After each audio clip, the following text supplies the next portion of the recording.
Salam, mən tarix müəllimi Bəhruz Baba. Bugünkü mövzumuz Azərbaycan tarixindən 44 günlük Vətən müharibəsindən sonra baş verən hərbi toqquşmalar və Azərbaycan ordusunun uğurlu antiterror əməliyyatı mövzusudur. Bilirik ki, 44 günlük Vətən müharibəsi 2020-ci ilin noyabr ayının 10-da Ermənistanın kapitulyasiyası nəticəsində başa çatdı. Və 2020-ci ilin noyabr ayının 10-da üç tərəfli bəyanat imzalandı. Bu bəyanata əsasən Azərbaycan torpaqlarının böyük bir hissəsini işğaldan azad etdi.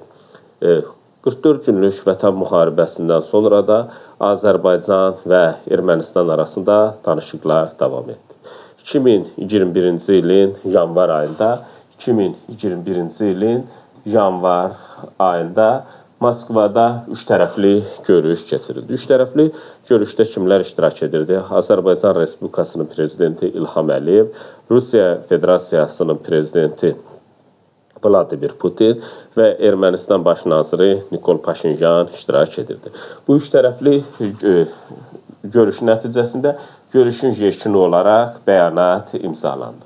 Bu bəyanatda bildirirdi ki, baş nazirlərin müavinləri səviyyəsində işçi qrupunun yaradılması nəzərdə tutulurdu. Həmçinin burada qeyd edilirdi ki, 2020-ci ilin 10 noyabrında imzalanmış bəyanatın 9-cu bəndinin reallaşdırılması istiqamətində işlər görməkdir. Əsasən 9-cu bənddə nəqliyyat məsələlərindən bəhs edilirdi. Bölgədə dəmir yol və avtomobil yolunun bərpası məsələlərinə həsr edilmişdi.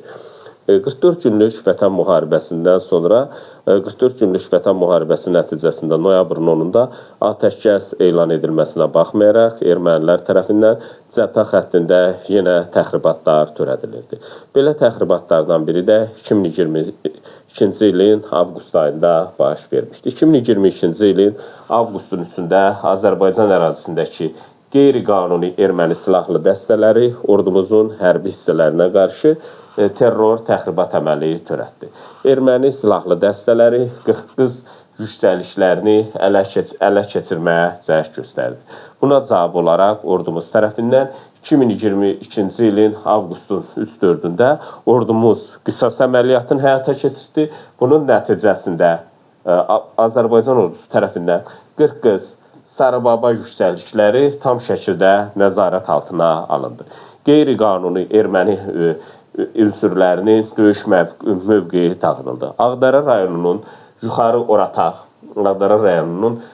Orataq yaşayış məntəqəsindəki hərbi hissəyə Azərbaycan ordusu tərəfindən havadan zərbə endirildi.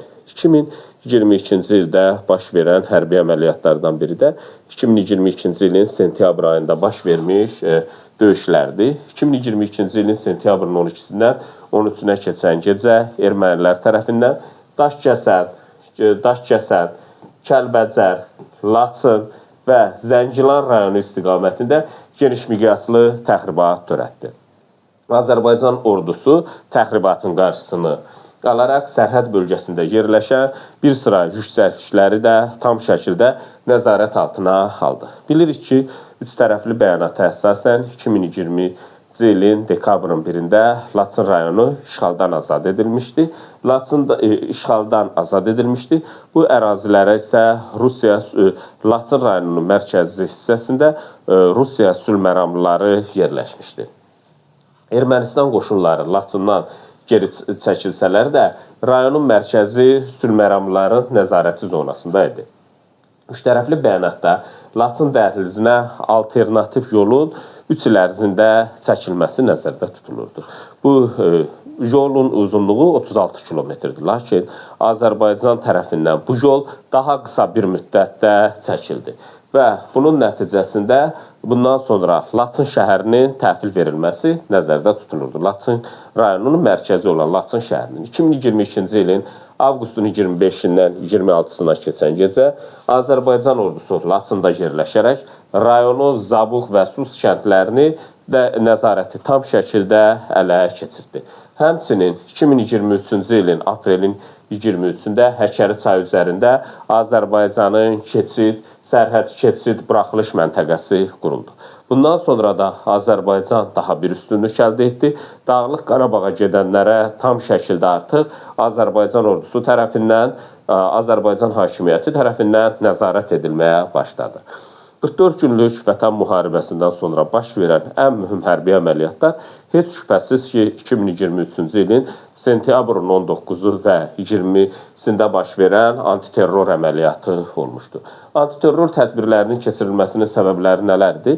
2020-ci ilin noyabrında imzalanan üç tərəfli bəyanat, 2022-ci ilin oktyabrında Praqada, 2023-cü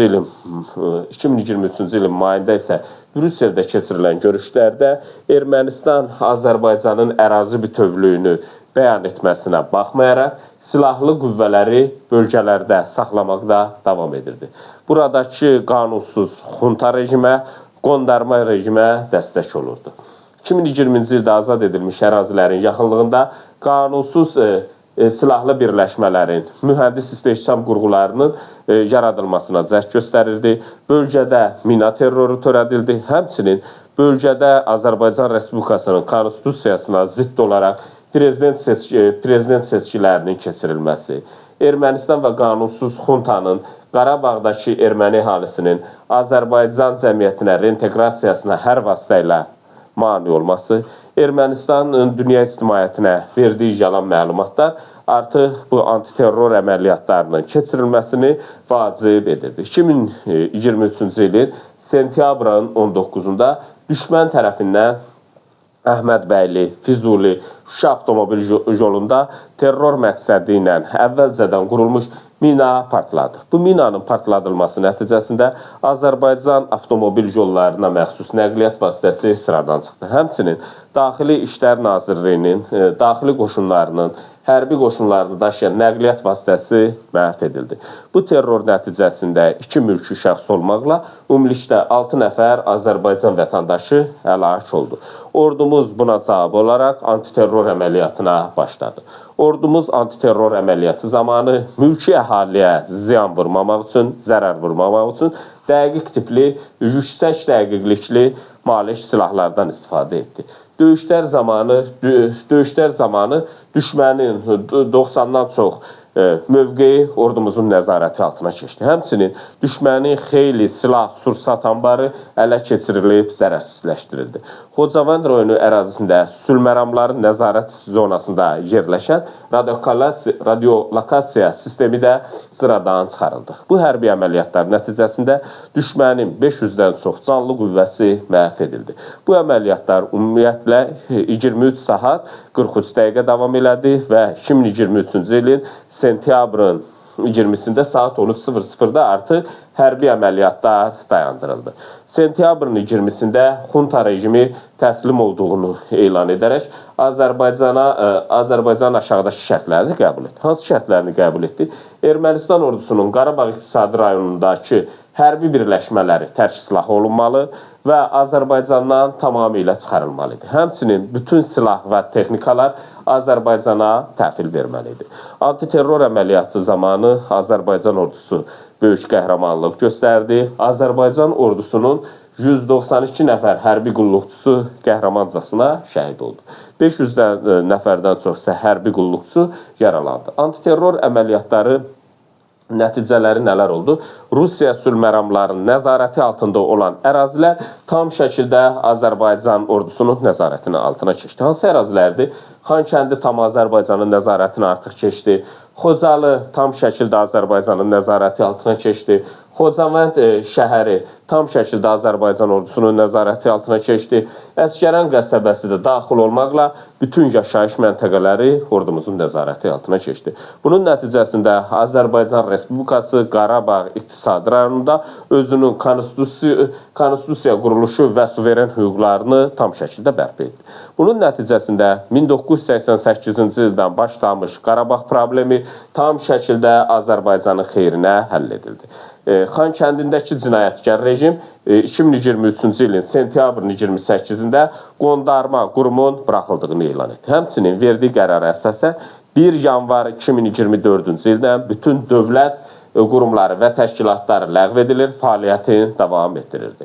Antiterror əməliyyatı başa çatdıqdan sonra Qarabağın erməni icmasının nümayəndələri ilə Yevlaxda və Xocalıda görüşlər keçirildi.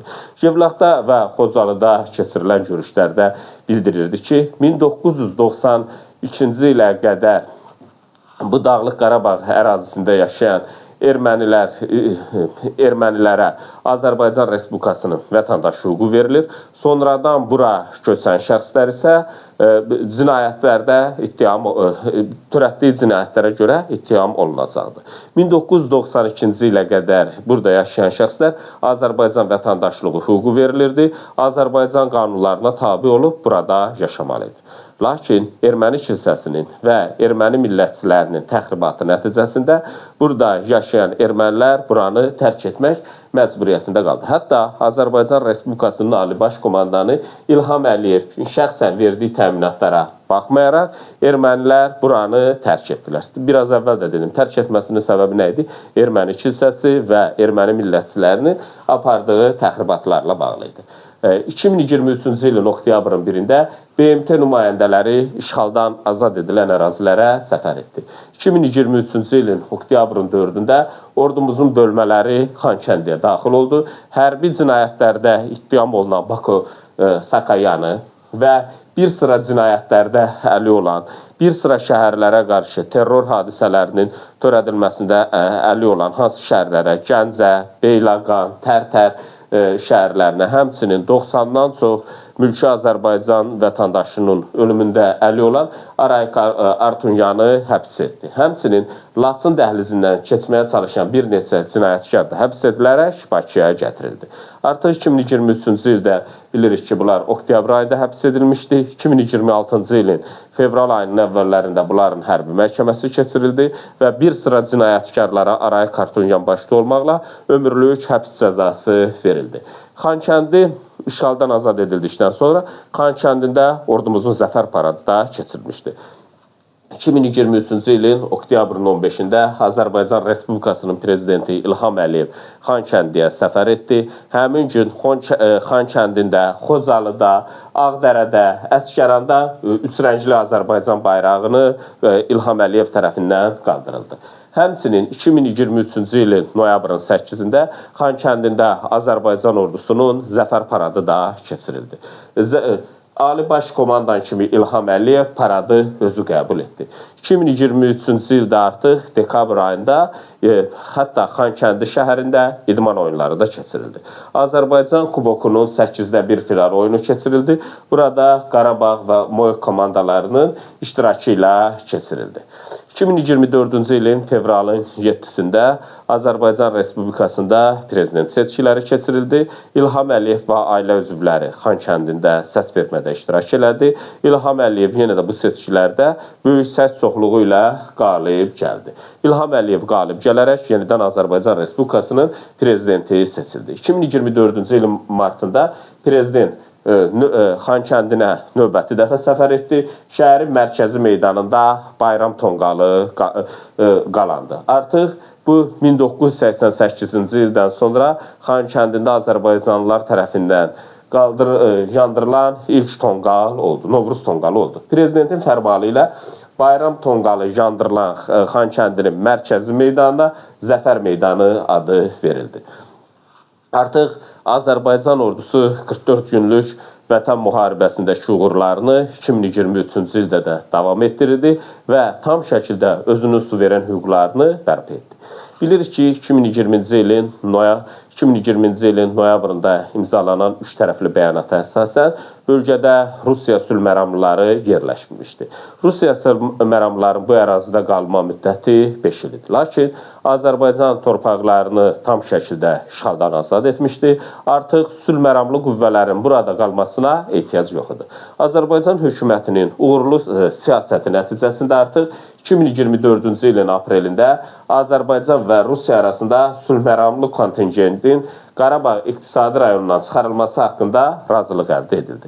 Mərhələ-mərhələ Rus qoşunlarının Azərbaycandan çıxarılmasına başlanıldı və bu proses 2024-cü ilin iyunun 12-sinə qədər davam etdi. 2024-cü ilin iyun ayının 12-sində başa çatdı. Həmçinin 2024-cü ilin aprel ayında Azərbaycanla Ermənistan arasındakı danışıqlar nəticəsində Qazax rayonunun erməni işğalı altında olan 4 kəndi də Azərbaycana qaytarılmışdı.